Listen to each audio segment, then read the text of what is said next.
મંગલ મૂર્તિ મહાપ્રભુ શ્રી સહજાનંદ સુખરૂપ ભક્તિ ધર્મ સુત શ્રી હરિ સમરું સદાય અનુપ.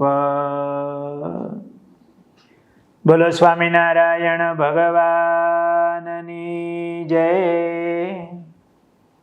વાલા ભક્તજનો, જય સ્વામિનારાયણ. શ્રીજી મહારાજના લાડીલા ભોળા ભક્ત જોધા ભગત એ મહારાજના ઐશ્વર્યો નિહાળી એમની દ્રઢતા, મહારાજમાં નિષ્ઠા એ મજબૂત થતી હતી. એકવાર મહારાજે એવું ચરિત્ર કર્યું. મહારાજ અક્ષર ઓરડીના ફળિયામાં વિરાજમાન હતા. દિવસનો પાછલો પહોર હતો. મહારાજે દાદા ખાચરને કીધું કે દાદા, તમારા ધણમાં, ગાયોના ધણમાં મોટા વકરી ગયેલા ખૂટિયા છે, એમને અહીંયા મંગાવો આપણા વંડામાં, આપણે એને નાથવા છે. દાદા ખાચરે જોધા ભગતને કીધું અને જોધા ભગત એવા માતેલા ખૂટિયાઓ 36 જેટલા ખૂટિયાઓ એને વાડામાં લાવ્યા. મહારાજને લીલા કરવી. મહારાજે પાર્ષદોને કીધું કે આમને નાથો. હવે એ 12 બળદનું બળ એક ખૂટિયામાં હોય એવા ખૂટિયા, અને આમ જોઈને જ આમ શિંગડાથી આમ જમીન ઉલાળતા હોય, પગથી આમ જમીન ખોતરે, કોઈ પાસે જવાનું નામ ન લઈ શકે. મહારાજે કીધું આજે આપણે નાથવા છે એને. કોઈ આમ તૈયાર ન થયું એટલે મહારાજે કછોટો વાળ્યો. દાદા ખાચર બધા રોકે, મહારાજ આપણે આટલા બધા જાજા એની વચ્ચે જવું નથી. ત્યાં તો મહારાજે આમ કછોટો વાળી લીધો. ભગવાન ક્યારેક ક્યારેક એવા ચરિત્રો કરતા હોય ને ત્યારે ભગવાનપણાનો નિશ્ચય થાય. શ્રી કૃષ્ણ ભગવાન જ્યારે નગ્નજીત રાજાને ત્યાં એમના દીકરી એમને પરણાવવી કોની સાથે, તો એમણે એવું જાહેર કરેલું કે મારી ગૌશાળામાં માતેલ ખૂટિયાઓ છે, એને કોઈ એક સાથે નાથી દે તો એને મારી દીકરી પરણાવો. ઘણા રાજા મહારાજાઓ આવેલા. ભાગવતજીની અંદર આ બહુ સુંદર કથા છે. કોઈક તો આ પ્રતિજ્ઞા સાંભળીને જ આવે નહીં, કોઈક આવે તો એ ખૂટિયા જોઈને પાછા વયા જાય, અને કોઈ નાથવા જાય તો મરણને શરણ થાય. રાજાને ચિંતા થઈ કે શું કરવું, અને એ રાજાના દીકરી એમણે ભગવાનને પ્રાર્થના કરી, પ્રભુ મને મારું કાંડું તમે ચાલો. ભગવાન શ્રી કૃષ્ણ પધાર્યા અને એક સાથે ભગવાન તો ગોવાળ, એક સાથે ભગવાને એ બધા માતેલ ખૂટિયાઓને નાખ્યા હતા. એ ચરિત્ર ભગવાને કરેલું. ત્યારે એમ થાય કે આ સામાન્ય કોઈ રાજા નથી, આ રાજાના રૂપમાં સ્વયં પરમાત્મા છે. એમ આજે શ્રીજી મહારાજ કંઈક એવી લીલા કરવા ધારી છે. બધા કાઠી દરબારો પાર્ષદો પણ હતા. મહારાજે પોતે કછોટો વાળ્યો અને મહારાજે એ વંડી ઉપર ચડીને મહારાજે આમ કૂદકો માર્યો. જેટલા ખૂટિયાઓ હતા એટલા રૂપ ધારણ કરી અને મહારાજે એક સાથે બધા ખૂટિયાઓને નાખ્યા છે. આ ચરિત્ર જોધાએ જોયું, બધા ભક્તોએ જોયું. એમના નિશ્ચયની દ્રઢતા થઈ કે આ કોઈ સામાન્ય માણસ નથી, આ સ્વયં પરમાત્મા છે. એ બધા ખૂટિયાઓ જાણે આમ ગરીબ ગાય જેવા થઈ ગયા હોય એવા થયા, અને મહારાજે એમને એટલા રૂપ ધારણ કરી અને નાથ્યા. જોધાએ, એ બધા કાઠી દરબાર, દાદા ખાચર વગેરે ભક્તોએ મહારાજનું આ ચરિત્ર કર્યું, ચરિત્ર જોયું, દર્શન કર્યા, અને એમના હૃદયમાં ભગવાનપણાનો નિશ્ચય થયો. જોધાની દ્રઢતા પણ દિવસે દિવસે મહારાજમાં વધતી જતી હતી.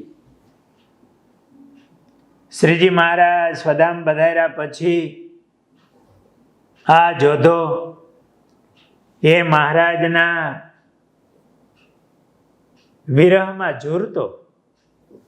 મહારાજના એ દર્શન કરે, ગોપીનાથજી મહારાજના દર્શન કરવા આવે, આંખમાંથી આહુડાની ધારાઓ થાય. ભોળા દિલનો આ જોધો, વિશ્વાસુ ભક્ત, એ મહારાજ વિના રહી શકતો નહીં.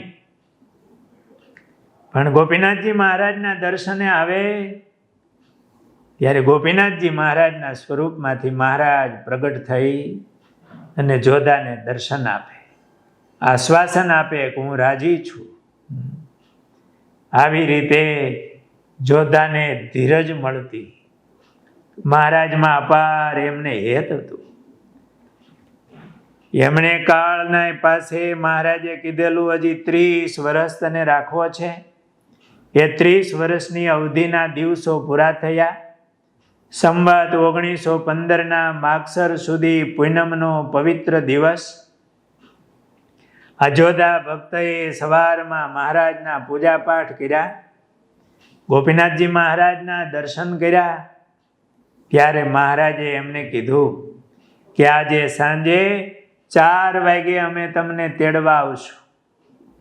જોધા ભક્તના અંતરમાં અતિ આનંદ થયો. એમણે દરબારગઢમાં કહેવરાયું કે આજ મારા માટે ભાતું બનાવતા નહીં, હવે હું મહારાજની સાથે અક્ષરધામમાં જઈને ભોજન કરીશ. આજે મારે માટે રસોઈ નહીં બનાવતા.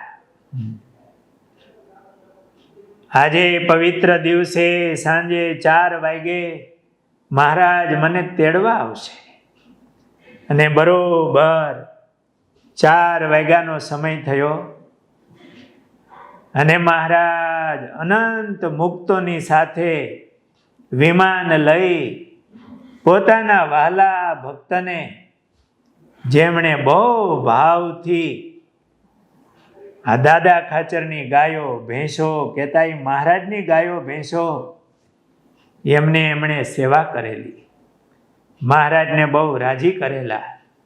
મહારાજમાં અપાર હેતવાળા એ જોધા ભક્તને, પોતાના વાલા ભક્તને મહારાજ તેડવા આવ્યા.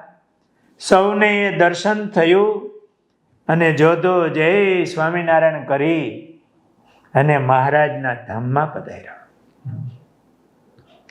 આ દરબારગઢમાં જોધા જેવો જ એમનો ભાઈ બીજલ ભરવાડ હતો, જેનું નિષ્કુળાનંદ સ્વામી આ ભક્ત ચિંતામણીમાં નામ લખ્યું છે. જોધો જેઠો મેઘો હરિનાથ, ભગો અર્જણ બીજલો સાથ. આ બીજલો, એ બીજલ એ આ જોધા ભગતના ભાઈ હતા. એ પણ મહારાજની સેવામાં સમર્પિત હતા અને સેવા કરતા. આ બીજલ જ્યારે ગાયો દોતો હોય, ગાયો ચરાવતો હોય, ત્યારે કીર્તન બોલતો, કાનુડો રે કાનુડો રે જમુનાજીને આરે, એ પાણી લાવા રે બેની કાનુડો, એ કાનુડો રે કાનુડો રે ઓ ચિંતા નો આવે, આવી બોલાવે રે બેની કાનુડો. ગાયું ધોતો હોય ને આમ કીર્તન બોલતો હોય, એનું કીર્તન સાંભળવાનું મન મહારાજને થતું.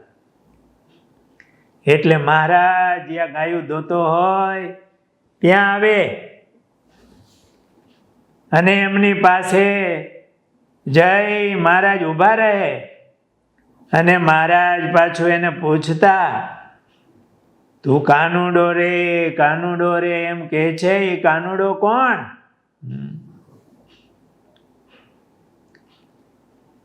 ત્યારે આ બીજલ ભરવાડ મહારાજને આમ આવેલા જોઈ અને આમ ગાય દોતો હોય ને તો આચળ આમ છેડ એ મહારાજના મુખ કમળ ઉપર મારે અને એમ બોલે કે આ મારી પાસે જે ઊભો છે ને એ જ ભગવાન. એમ કરીને મહારાજના મુખ આમ શેડ મારે અને મહારાજમાં એવું હેત, દૂધ દોઈ અને તાજું શેડ કાઢું દૂધ. મહારાજને એમ કે મહારાજ મારું દૂધ તમે પીવો ને? મહારાજ કે અમે પીએ તારું દૂધ. એ ઉટકેલી તાહળીમાં ગાળી અને મહારાજને એ દૂધ પાય અને આ બીજલ રાજી થાય ને મહારાજે દૂધ પીધું હોય ને તો દૂધનો દોરો પણ મહારાજના હોઠ ઉપર આમ જાણે આમ મોછની આમ આળે આમ દોરો દેખાય ને મહારાજની મૂર્તિના દર્શન કરી અને એ બીજલ રાજી થતો અને એવા કીર્તનો ગાતો. મહારાજને એમના કીર્તન સાંભળવાનું પણ મન થાય. આ રીતે જોધા ભગતના ભાઈ એ બીજલ પણ મહારાજના એવા સાંખ્ય યોગી ભક્ત હતા. એમનું પણ નામ નિષ્કુળાનંદ સ્વામીએ લખ્યું છે. આવા ભક્તો એમના જીવનમાંથી આપણને પણ ભગવાનમાં એવી પ્રીતિ થાય, હેત થાય એવું આપણું જીવન બનાવીએ અને આપણા માનવ જન્મને સાર્થક કરીએ. સહજાનંદ સ્વામી મહારાજની જય.